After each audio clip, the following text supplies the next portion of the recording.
Pag titignan nyo kasi, parang grisel lang siya. Grisel? Ang bird. Ito mga kasingko. Hindi ko alam kung anong kulay nito eh. Para siyang grisel. Na parang tricolor mga kasingko. Classic lang ito. Classic lang to. Ano lang to? Normal lang to. Normal color. Normal color. Ang ganda nito. Tingin ko ito magulang. Yung dalawang sibong. Dahil yung kulay niya, ayun oh. Yung mga halong brown. Mix sila ng black and red. Ganda oh. Grisel lang yan. Classic lang. Classic na grisel. Pamimigay ulo yan. Taon, bali silipin natin. Dala ng tropa. Hindi lang to isa. Maasig ko. Dalawa ito. Ayun o.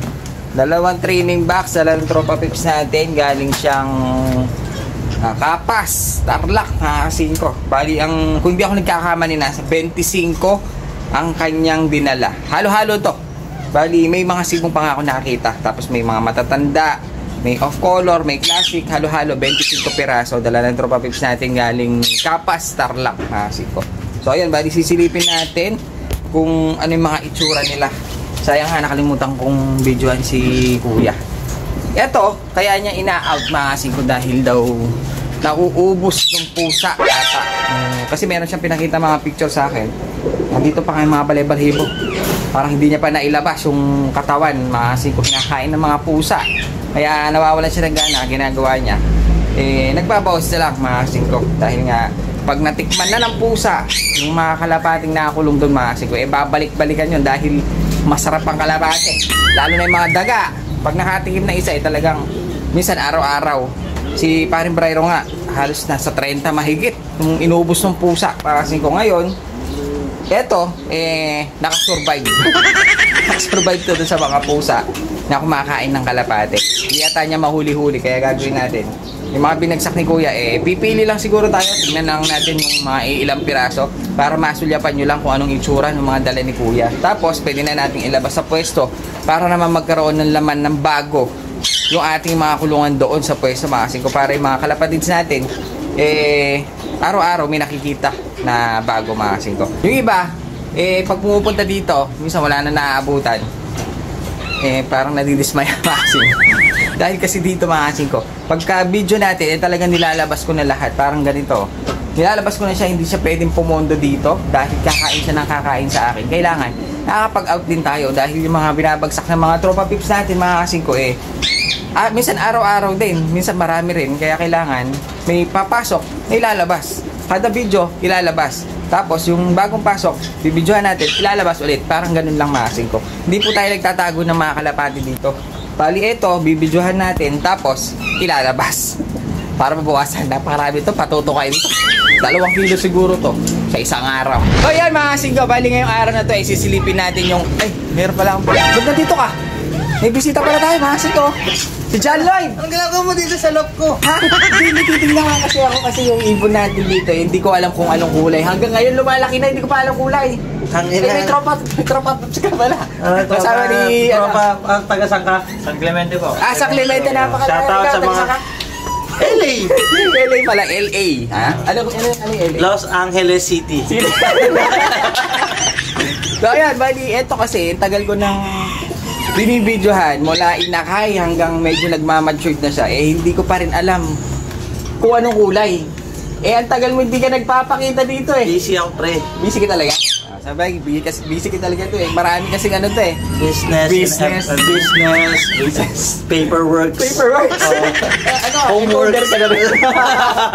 So ayan, bali, eto ka nga pala yung ating cross. Kasi eto, pinakita ko nga to. Ang alam ko dito, pre, abuhin lang Abuhin? Oo, ang alam ko dito, abuhin lang. Sana ginawa mo na lang ashtray. Bali, papakita natin yung kulay ng ibon. Saktong-sakto, andito si, sinisipat na niya, mga kasing ko. Sakto, andito si John Lloyd Cruz. Mapapakita natin at malilinawan tayo, mga kasing ko, kung anong magiging kulay nito. Kasi dyan pa lang, alam mo na agad ang kulay niyan? Ha? Tinitignan ko pa lang kasi sinisipat maraming possible kasi magmo-molt pa. Sa pag ganyan na yung ganitong hindi pa nagmo-molt, nasa pigeon genetics yan? Oo. Tungkol sa mga kalapate, kasama yan. Pigeon genetics yan. Nasa to, naka-record. Naka-record dyan. Bali, dalawa to Ito yung isa. Yung isa kasi medyo dark. Ito, medyo light. Light to, light. Ang alam ko nga lang dyan, abuhin eh. Abuhin. Hindi sila abuhin pre, kasi may layer ng abuhin, no? Ito yung magulang pala ang abuhin. Hindi Ross yan. Recessive couple daw yan. Recessive couple. Yan, green. Yan. Pero yung anak, may chance siguro mag-recessive. May reduce yung isa. May reduce ka pag nalalaman, ha? Reduce yung isa. Reduce yung isa. Ito, ano to eh. Ano yan?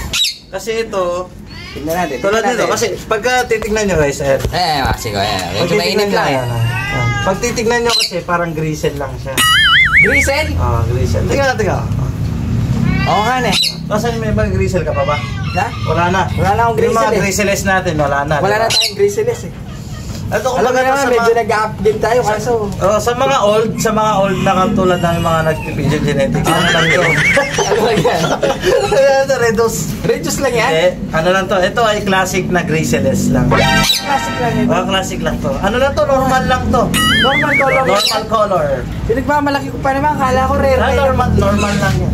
Kala ko mga Hindi naman siya rare. Hindi naman siya rare eh. Kasi actually, tingnan mo naman, oh. Di ba, sabi mo, naalala mo, yung mga video mo, balikan mo. Nangangawit ako. Nangangawit ako at ipapatong mo na natin ako. Kasi naalala mo, may sinabi ka na sa mga old videos mo, meron kang grisel na walang bar. Yun yung parang griseless. Griseles. Kaya di ba sa akin nanggaling yung griseles na yun. Yun. Diba, ganito lang din yun. Kumbaga, ito throwback. Throwback yan. Throwback. Baka meron silang magulang na... Yung mga ko, yung ano ko kasi, yung breeder ko kasi, Eric. Ang ganda nito eh. Ganda yan. Di ba? Yung mga ko, napakaganda nito. Opal. Yung pala, meron line ito ng grisel. Hindi, may possible kasi na magulang, may puti lang sa kanya. Bali, ito nilabas natin ngayon. Grisel lang classic yan. lang. Classic Na grisel. Pamimigay ulo yan. Ano mo na to? Tapon mo na. Tatapon. Hindi kaya mag-iiba kulay na ito? Hindi, wala na yan. Wala nang ano yan. Wala na pala. Ordinary lang. Ordinary. Napalabas natin. Ito, meron to. Ito guys. Meron tong pitik. May pitik? Ito may pitik to. Ayan. Tingnan, sige, compare mo. Tingnan natin. Sino mas maganda? Siyempre ito. Mas maganda yan. Mas maganda to. Ito talaga. Kung yung magulang abuhin, ito, ano siya, ash. Ashtray. Ash to ash. Ito ang ash talaga. Yan, yung mga ano guys, ano yung normal color lang. So ayan, meron na naman tayo natutunan. Hindi pala sila mga local lang pala tinatawag. Local lang guys. Hindi siya, kasi sa pigeon genetics yung mga ganyang klase ng kalapati, hindi pinapansin. Ano lang yan, kalapating pang mahirap. So yun, bali sisilipin lang natin siguro dito ko yung mga iilang piraso lang, dukot lang tayo para meron lang tayong idea kung ano yung mga dala ni Kuya. Bali, tignan natin dito sa kabila. Meron ako nakita dito ko young bird pero maganda siya. Ito siya. Ito yung sa isang training box. May mga halo kasi siyang mga young bird. Ito ko. Hindi ko alam kung anong kulay nito eh. Para siyang grisel. Na hindi ko lang alam kung anong kulay nito kapag naglugod silang dalawa. Magkamukha, mukhang Nesmate ito. Ito na kulay nila. Parang tricolor, Yung kanyang bandang ulo medyo dark. Sa may katawan medyo dark din. Kaso parang mix sila ng mix sila ng black and red. Ganda pero grisel sila parehas, Ganda nga ng pattern nito isa Yan Kaso naglulugon siya. Kaso hindi pa sigurado kung anong kulay ang ilalabas nito. Pero naglulugon, nag-i-start na sila maglugon. Medyo lalabas na yung kulay nito. Ganda magkapatid, Nesmate. Medyo parang umiyak-iyak pa. Bali ito yung magkapatid. Of color, napakaganda rin. Dukot pa tayo ng isa. Ito. Ganda rin niya blue bar. Ito yung mga matatanda na ito. Para siyang babae. Dito sa kabila, tingin tayo. Ito may grisel. May mga off color Ayun parang breeder Ito babae, grisel. Baka ito siguro magulang yung dalawa. Kasi tingnan nyo, grisel din. Kaso hindi niya masyado kakulay dahil mas dark siya. Pati ulo nga dark pero ito medyo light na grisel. Babae. So, meron ako nakita dito Batman. Mga bata tawag nila dito Batman. Ayun black and white, Batman. Brown and white, Batman pa rin. Dapat Robin na yun Ito, meron ako nakita ano.